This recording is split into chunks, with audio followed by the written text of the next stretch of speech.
네, 7차 전원회의입니다. 오늘은 근로자위원님부터 하겠습니다. 근로자위원님을 대표하여 유기섭 위원님과 업종별 구분 적용 논의가 시작되면 을과 을의 싸움이는지 이 현실 자체가 우리 사회의 비극적 단면입니다. 책임 있는 태도를 보여야 합니다. 최저임금법에 명시된 친족, 가사 사용, 수습, 장애 등 반인권적 요소에 개선에는 소극적을 사용자에게 스스로 입증하는 것과 다르지 않습니다. 이번 심의에서는 노동자 자영업의 위기를 결코 외면해 온 적이 없습니다. 자영업자와 노동자는 민생위기 지속적으로 증가하고 있습니다. 100만 폐업 시대라는 표현이 과장이 아니죠. 이러한 위기의 근본 원인은 최저임금이 아닙니다. 플랫폼 기업의 높은 수수료, 플랫폼 기업, 가맹본사, 건물주의 이용 구조를 유지하기 위해 비용 부담을 최저임금으로 증가시키는 왜곡된 구조입니다. 임대차 제도 개선과 채무 부담 완화 등 실효적인 대책을 함께 마련해야 합니다. 일부에 집중되는 불평등 구조를 개선하고 최저임금이 노동시장 양극화를 완화하는 가 또다시 심각하게 훼손되고 있습니다. 국제사회가 ILO 제190 특허 플랫폼 노동자들은 여전히 산업안전 사회보험 최저임금의 사각지대라는 회색지대에 갇혀 있습니다. 이번 최저임금위원회에서 도급노동자 최저임금 조 해외 사례까지 찾아가면서 도입을 주장하고 있습니다. 이미 죽은 말에 채찍질하는 것 평등을 심화시키는 사등 적용일 뿐입니다. 그리고 외국인 취업 비중 플랫폼 기업의 과도한 수수료, 가맹 본사의 비용 전가, 시선론 인에서 사용자 측에서 이용하셨던 걸로 기억하는데요. 2024년 소상공인 실태조사 후 경영 애로사항으로는 동일업종의 경쟁이 심화가 61.1%이고 원재료비, 재료 매입비 이런 것들이 49.6%입니다. 근데 방해가 되는 가장 첫 번째 이유가 된다라는 근거는 없습니다. 입니다만 사용자위원들은 제도 시행을 더 이상 단계적으로 적용시켜야 할 시점입니다. 우리 최저임금위원회 자료에 따르면 현재 OECD 활용되는 방안임을 보여주고 있습니다. 선진국의 구분 적용이 모두 국가 최저임금 구분 적용 등 다양한 방식을 통해 수용성을 확보해 한 점 역시 반드시 고려되어야 합니다. 최저임금 부담은 업종 전반으로 확산되고 있습니다만 무인화 기기를 도입해서 생존을 이어가고 있습니다. 그나마 이 정도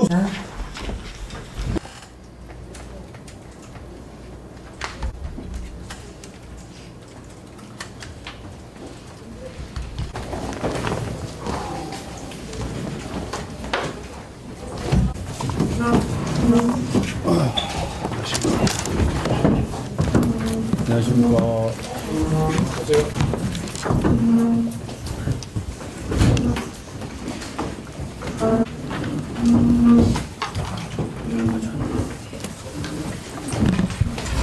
제7차 전원회의를 시작하겠습니다. 먼저 국민의회를 시작하겠습니다. 나는 자랑스럽게 가져갑니다. 위원님들께 모두 발언을 부탁드리겠습니다.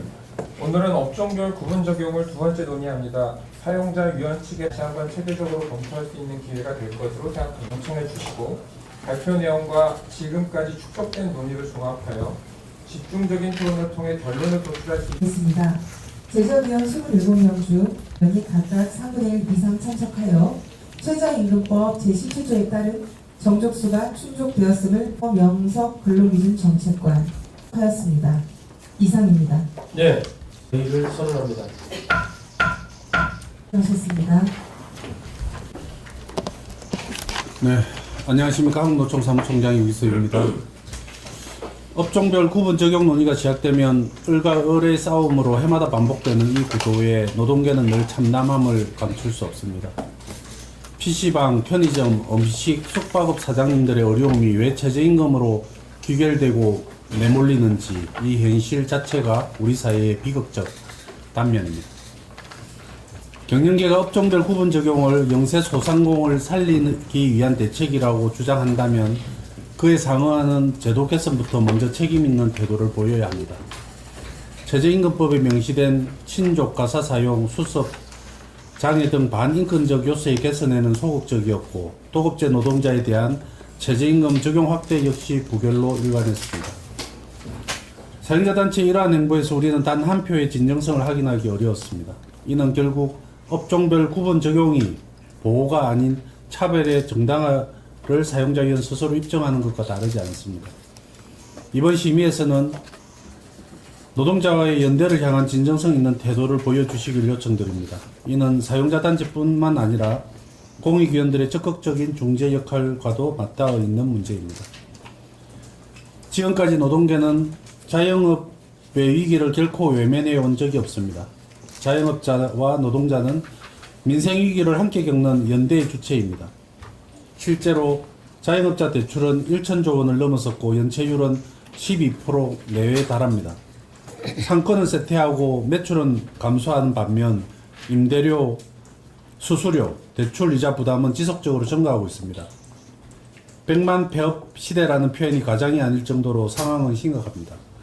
그러나 이러한 위기의 근본 원인은 최저임금이 아닙니다. 플랫폼 기업의 높은 수수료, 가맹 본사의 비용 증가, 과도한 임대료, 상권 쇠퇴 등 구조적 문제가 본질입니다. 업종별 구분 적용을 빌미 삼아 플랫폼 기업, 가맹 본사, 건물주의 이용 구조를 유지하기 위해 비용 부담을 최저임금으로 증가시키는 왜곡된 구조입니다. 이제는 방향을 바로 잡아야 합니다. 양대 노총과 함께 자영업 소상공인의 단체 구성권과 협상권을 실질화하여 교섭력을 강화하고 정부를 상대로 그리고 가맹 사업자를 상대로 임대차 제도 개선과 채무 부담 완화 등 실효적인 대책을 함께 마련해야 합니다. 최저임금은 자영업자 소상공인에게 소비 창출의 든든한 버팀목입니다. 최저임금 노동자를 희생양으로 삼는 자본의 방식으로는 이 근본적인 원인을 해결할 수 없습니다. 지금 필요한 것은 갈등이 아니라 불공정한 구조를 함께 바로잡는 연대입니다. 한국노총은 경제회복의 성과가 일부에 집중되는 불평등 구조를 개선하고 최저임금이 노동시장 양극화를 완화하는 실질적 수단이 될 수 있도록 책임있게 심의에 임하겠습니다. 감사합니다. 네, 이미선 의원님. 위원회에서 업종별 구분 적용 논의가 다시 시작되면서 최저임금법 본래의 취지가 또다시 심각하게 훼손되고 있습니다. 국제사회가 ILO 제193호 플랫폼 노동협약을 압도적인 찬성으로 통과시킨 의미는 계약서의 형식보다 실제 누구의 지위와 통제를 받으며 일하는지, 즉 사실 우선 원칙이 노동권 보장의 기준임을 명확히 한 것입니다. 하지만 한국의 특보 플랫폼 노동자들은 여전히 산업안전 사회보험 최저임금의 사각지대라는 회색 지대에 갇혀 있습니다. 이번 최저임금위원회에서 도급노동자 최저임금 적용이 부결된 것에 대해 정부와 국회는 반드시 책임을 져야 합니다. 상황이 이런데도 경영계는 법 시행 첫 해에만 잠정적으로 적용됐던 구분 적용을 두고 해외 사례까지 찾아가면서 도입을 주장하고 있습니다. 이미 죽은 말에 채찍질하는 것과 다름없는 무의미한 논쟁입니다. 그동안의 주장을 손바닥 뒤집듯 바꾸는 마구잡이식 논리도 용납할 수가 없습니다. 과거에는 지불 능력이 안 되니 낮게 주어야 한다더니 이제는 언젠가 해야 할 일이니 일단 구분 적용을 해놓고 노사가 더 높게든 더 낮게든 정하자거나 최저임금보다 낮아도 노동자가 일하고 싶어하니 줘도 된다, 이런 황당한 주장까지 늘어놓고 있습니다. 어떻게 포장을 하든 본질은 최저임금의 동결과 삭감입니다. 차별과 불평등을 심화시키는 차등 적용일 뿐입니다. 그리고 외국인 취업 비중이 높은 업종에 최저임금을 낮게 적용하자는 단골 주장 역시 마찬가지입니다. 이미 이주노동자 100만 시대입니다. 우리 경제에 엄연히 기여하고 있는 이들을 차별하고 무시하면서 오직 거대 자본의 이윤만을 극대화하겠다는 파렴치한 주장을 멈춰주십시오. 더 이상 최저임금을 죄인으로 만들고 노동의 가치를 깎아내리지 마십시오. 소상공인과 자영업의 진짜 어려움이 최저임금 때문에 발생한 것입니까? 플랫폼 기업의 과도한 수수료, 가맹 본사의 비용 증가, 치솟는 임대료와 소비 침체 문제가 최저임금을 깎아내린다고 해결되는 일입니까? 최저임금위원회는 제살 깎아먹이식 논쟁을 이제 멈춰야 합니다. 거대 자본이 막 쳐놓은 장막에 솟지 말고 소상공인 자영업자의 위기를 제대로 해결합시다. 우리 노동계가 시장의 불공정 구조를 바로잡는 일에 앞장서겠습니다. 소상공인 자영업자들도 단결해서 교섭력을 높일 수 있도록 연대하고 현장에서 희망하시는 정책이 이루어지도록 저희도 함께 싸우겠습니다. 제가 이 자료를 많은 분들이 이미 아시고 전원회의에서 사용자 측에서 이용하셨던 걸로 기억하는데요. 2024년 소상공인 실태조사 결과입니다. 여기에 보시면 희망하는 정책으로 자금 지원이 1위입니다. 71.2%입니다. 그리고 경영 애로사항으로는 동일업종의 경쟁이 심화가 61.1%이고 원재료비, 재료 매입비 이런 것들이 49.6%입니다. 이 실태조사가 가장 최근에 있었던 조사로 알고 있는데 그 전에 있었던 조사에서도 어디에도 최저임금이 경영을 하는데 방해가 되는 가장 첫 번째 이유가 된다라는 근거는 없습니다. 저희는 이렇게 소상공인들이 희망하고 있는 정책에 대해서 함께 소리 높여서 이 문제가 해결되도록 싸울 의지가 있습니다. 지금 이 시간에도 수많은 노동자가 물가 폭등 속에서 터무니없이 낮은 최저임금으로 하루하루를 버텨내고 있습니다. 차별을 조장하는 차등 적용 시도를 중단하고 모든 노동자의 인간다운 삶을 위해서 실질임금을 보장하는 최저임금위원회가 되기를 바랍니다. 이상입니다. 예, 다음으로 앞서 근로자 간사위원님들께서 업종별 부분 적용에 대한 우려와 반대를 강력하게 말씀을 해 주셨습니다만은 우리 사용자위원들은 제도 시행을 더 이상 미룰 수 없다고 판단하고 있습니다. 이제는 현실에 맞춰 단계적으로라도 적용시켜야 할 시점입니다. 우리 최저임금위원회 자료에 따르면 현재 OECD 21개국에서 업종, 연령, 지역 등 다양한 기준으로 최저임금을 구분 적용하고 있습니다. 이는 구분 적용이 특수한 사례가 아니라 노동시장 여건에 맞춰 제도의 수용성을 높이기 위해 국제적으로도 널리 활용되는 방안임을 보여주고 있습니다. 선진국의 구분 적용이 모두 국가 최저임금을 상향 적용하는 방식이라는 주장도 있습니다만 그렇지 않은 사례도 많습니다. 스위스 일부 지역은 농업 및 화역 같은 업종에 일반 최저임금보다 낮은 수준을 적용하고 있고 여러 선진국도 특정 연령대는 일반 최저임금보다 낮은 수준을 적용하고 있습니다.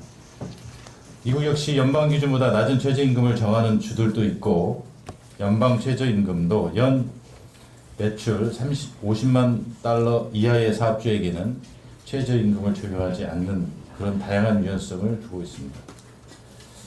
이들 국가는 오랜 기간 구분 적용 등 다양한 방식을 통해 수용성을 확보해 온 반면에 우리나라는 단기간에 급격하게 인상된 최저임금이 일률적으로 적용되면서 노동시장의 수용성이 크게 저하되었다는 점 역시 반드시 고려되어야 합니다.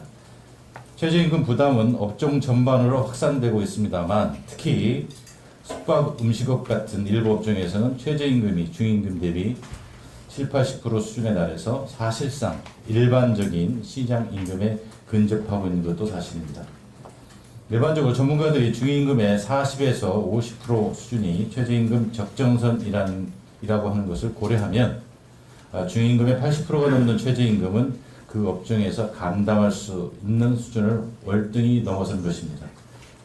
이로 인해 최저임금 인상이 일부 근로자를 넘어 해당 업종 전체의 비용 부담으로 직결되고 있고 숙박, 음식업 같은 경우 미만율이 2000년대 초에 6%에서 지금은 30%가 넘는 수준까지 올라와 있습니다.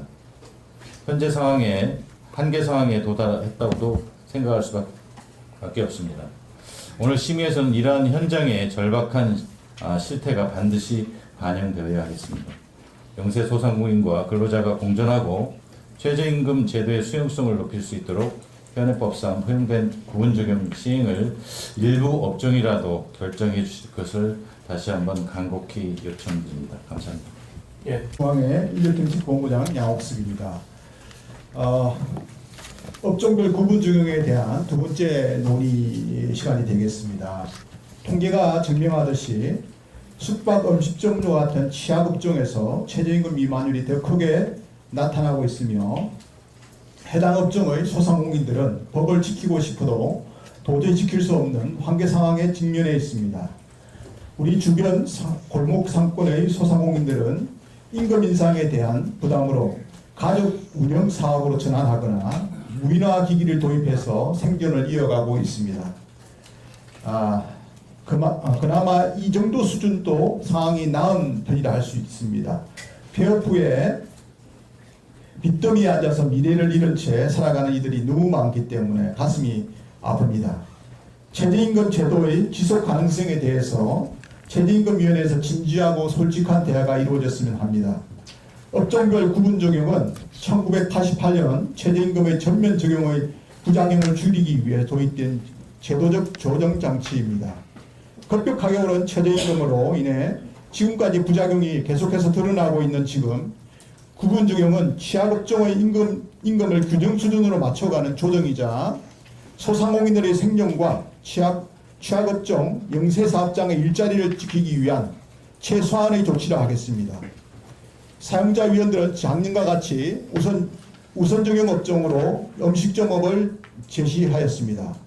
최저임금 미만율, 노동 생산성, 지불 능력, 폐업 현황 등을 검토할 수 있는 데이터를 확인해 보면 음식점업이 공통적으로 지목되고 있습니다. 외식업체 경영 실태 조사를 보면 음식점업의 영업이익은 계속 하락하는 추세이며 내수 부진에 가장 취약한 업종이 음식점업입니다. 폐업 통계는 굳이 말하지 않겠습니다. 당장 우리 주변만 둘러보더라도 폐업한 식당들이 각 상점들을 텅 빈 가게로 만들고 있습니다. 업종별 구분 적용을 사용자위원회에서 제시한 취약업종이라도 적용해서 최저임금 제도의 수용성을 회복하고 최저임금 제도의 사각지대에 있는 영세 자영업자들을 살렸으면 하는 간절한 바람이 있습니다. 오늘 중소기업계 간사로서 책임있는 자세로 논의에 임하겠습니다. 감사합니다. 예, 수고하셨습니다. 오늘은 업종별 구분 적용을 두 번째 논의합니다. 사용자 위원 측의 발표도 예정되어 있는 만큼 그동안 제기된 문제의식과 근거들을 다시 한번 체계적으로 검토할 수 있는 기회가 될 것으로 생각합니다. 위원들께서도 열린 마음으로 경청해 주시고 발표 내용과 지금까지 축적된 논의를 종합하여 집중적인 토론을 통해 결론을 도출할 수 있길 기대합니다. 감사합니다. 예. 성원이 되었으므로 2026년도 제7차 전원회의 개의를 선언합니다.